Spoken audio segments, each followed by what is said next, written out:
Senior सहाफी Hamid Mir फट पड़े। अपने एक बयान में कहा कि बस करो, कितनी बार आइन को तोड़ना है। हुकूमत और सुप्रीम कोर्ट में महाज आराई ने अवाम को परेशानी में मुब्तला कर रखा है। कयास आराइयां अपनी जगह, लेकिन हकीकत कोई नहीं जानता कि अब आगे क्या होगा। किसी को लगता है कि मुल्क मार्शल लॉ की तरफ जाएगा तो किसी को तसादुम और खाना जंगी का खदशा है। ऐसे में सहाफी भी हुकूमती रवैये पर नाला हैं। हामिद मीर ने कहा कि शिकस्त के खौफ से इलेक्शन न करवाना आइन मअतल करवाने के मुतरादिफ है। पहले ही आइन 3 मरतबा मुअत्तल हो चुका है। हुकूमत और कितनी मरतबा इसे मुअत्तल करवाना चाहती है।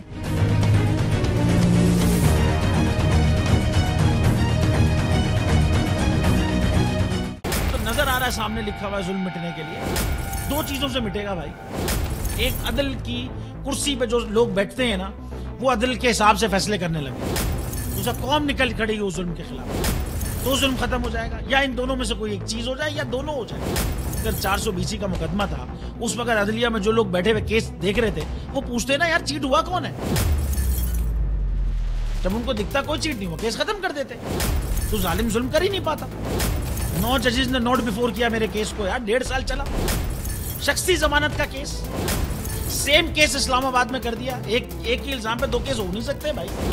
मतलब 60 दिन का वक्त होता है। 102 दिन के बाद मैं जीत गया, केस बरी हो गया। 102 दिन के बाद अपील फाइल की, एक्सेप्ट कर ली। नहीं करते ना एक्सेप्ट, खत्म हो जाता ना जुल्म यार। भरी अदालत में मुझे बरी कर दिया, फिर पता नहीं क्या हुआ 2.5 घंटे बाद का नोट बिफोर।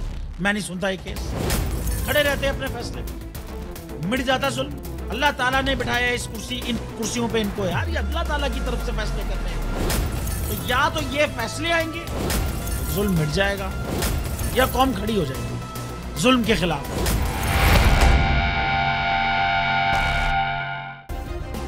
सब्सक्राइब करें और बेल दबाएं ताकि कोई खबर रह न जाए।